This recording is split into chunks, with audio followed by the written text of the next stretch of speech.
Buenas tardes. Yo tengo una historia de hacer charlas después del almuerzo, así que tengo experiencia en esto. Pueden consultar en YouTube, que tengo una en Las Brujas, que arranco con el postprandial en calidad de agua, en otra vida. Ya se dieron cuenta que soy extranjero. Vengo de la estación de Estanzuela, tengo el acento de Estanzuela también. Voy a hablar de... esta es la sesión ríspida, porque voy a hablar de las palabras que no hay que pronunciar, me dijo Sebastián Martínez. Pesticidas, plaguicidas, agrotóxicos, y yo me olvidé del otro término. Para esta presentación voy a usar el término pesticida. En Uruguay se usa el término plaguicida, que es reconocido por FAO. Yo a veces uso biocidas o xenobióticos para hablar de las moléculas que se usan en producción agropecuaria para tratar de controlar poblaciones biológicas que no nos interesan que crezcan en el cultivo. Malezas, hongos, bacterias, insectos, piensen en cualquier cosa. Yo soy coordinador de un proyecto que está acá, Innovagro. El otro coordinador es Andrés Pérez Parada. Y la misión que les voy a mostrar ahora es diferente un poco a lo que siempre arranca con la palabra pesticida. Siempre terminamos en el diagnóstico. Y esta presentación tiene como misión dejar claro que es posible superar el diagnóstico y pasar al desarrollo tecnológico. Para eso voy a hablar de algo que también es incomprensible, que es ecotoxicología. Y de huella lo deben reconocer porque debe ser alguna similitud con la huella de carbono. Dentro de la introducción que hizo José, no avanza esto, ahí está, habló de este término de la intensificación sostenible, que más o menos se resume en que de alguna forma misteriosa esto que venía funcionando para producir alimento, yo lo voy a tocar y va a producir más alimento, pero va a tener un impacto ambiental similar o menor. Esa es la fantasía, ¿está?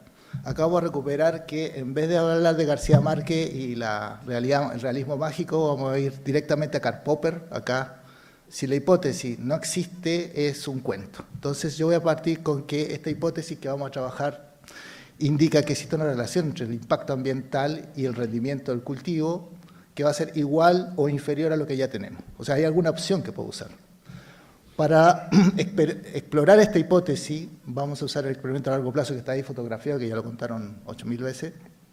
Y para poder medir este impacto ambiental, lo vamos a tener que estandarizar. Y dentro de las formas de estandarización que existen, están las huellas ambientales. Y aparte de la de carbono, que es re famosa, vamos a hablar de una que es de impactos tóxicos, que es la huella ecotoxicológica. Entonces vamos a suponer que además las manejamos las huellas. Y estas huellas además cambian cuando cambiamos la forma de rotación. Entonces el supuesto es que podemos medir ese impacto.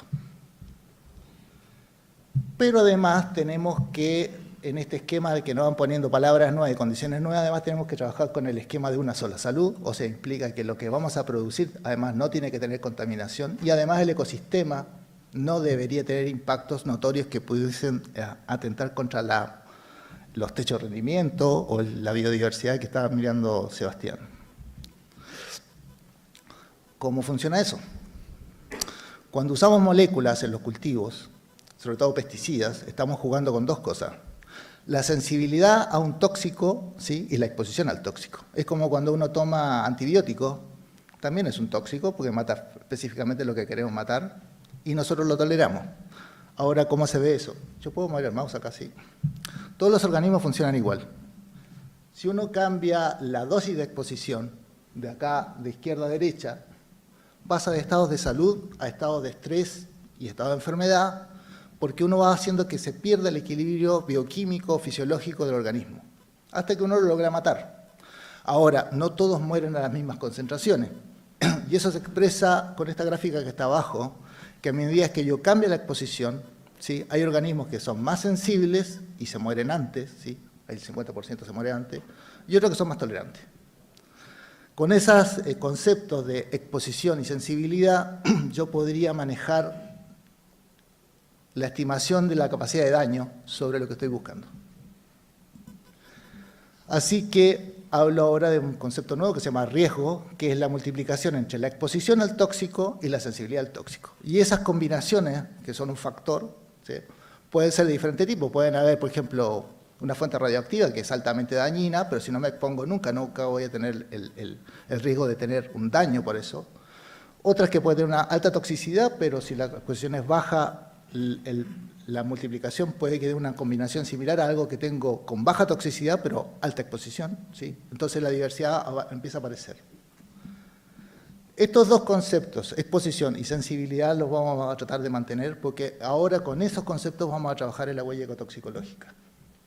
La huella ecotoxicológica, para poder ser calculada, necesito saber cuál es el compuesto al que voy a exponer al ecosistema y cuál es la sensibilidad del ecosistema. Para poder hacer ese cálculo, usamos en este caso los pesticidas que están dentro de la base de datos de usado del experimento a largo plazo, tenemos los rendimientos, y existe un modelo que por el momento no voy a explicar, que hace el cálculo y dice la huella ecotoxicológica es tal valor.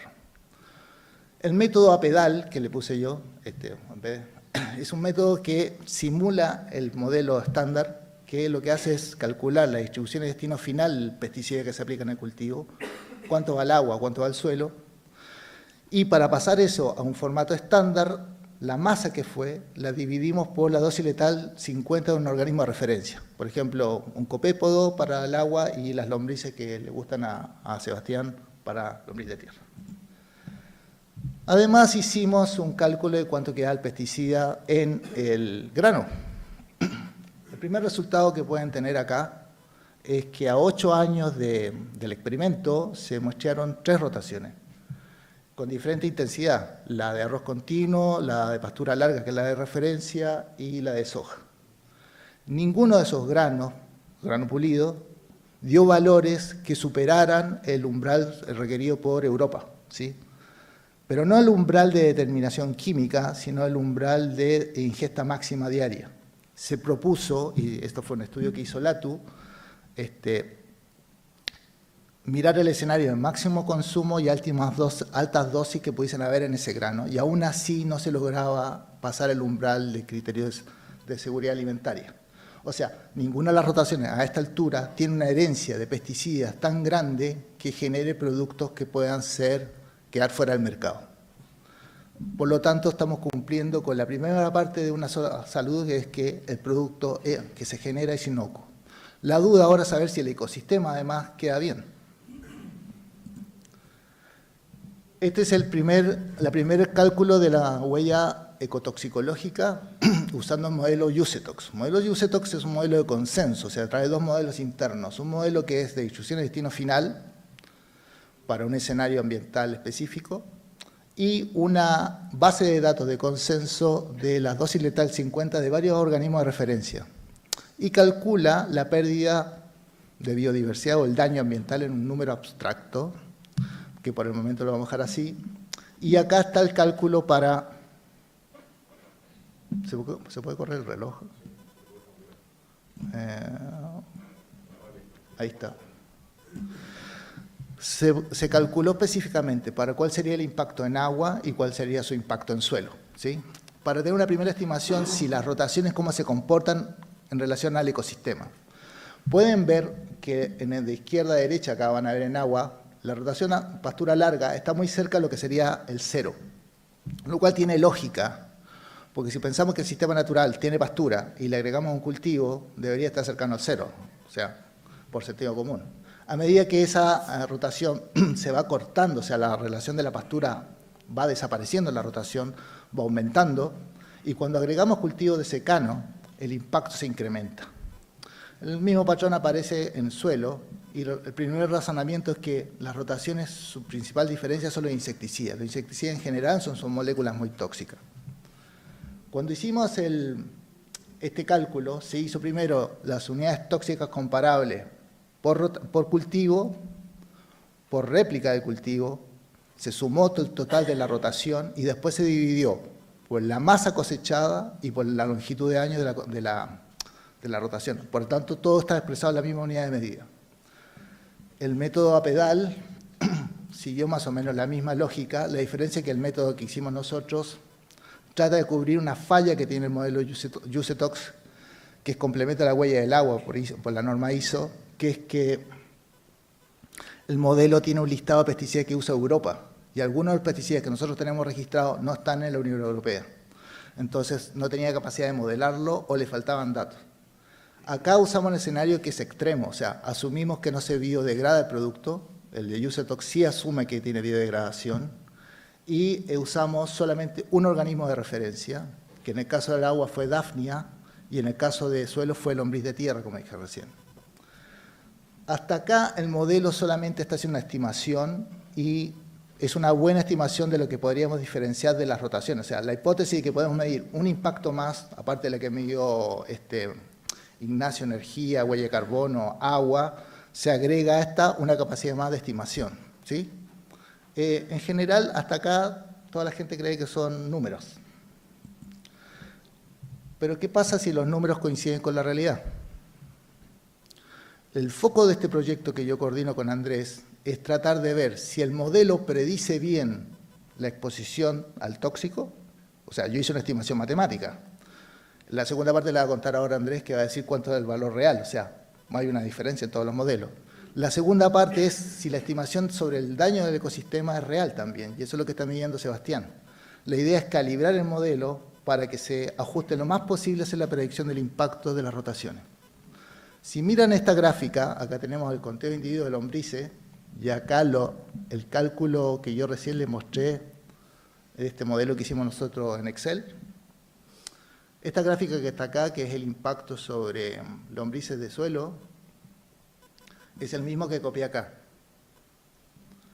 Se supone que el arroz pastura larga que tiene menos impacto sobre las lombrices. Si van acá, dice arroz pastura larga tiene más lombrices, o sea, menos impacto, más lombrices. El que tiene más impacto es el arroz soja, por lo tanto debería tener menos lombrices. Si uno lo mira así, parece que el modelo matemático está prediciendo bien cuándo deberían haber más abundancia de lombrices y cuándo debería haber menos abundancia de lombrices.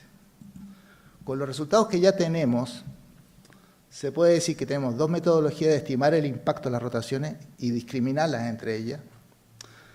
Podemos ver cómo la intensificación afectaría a la huella.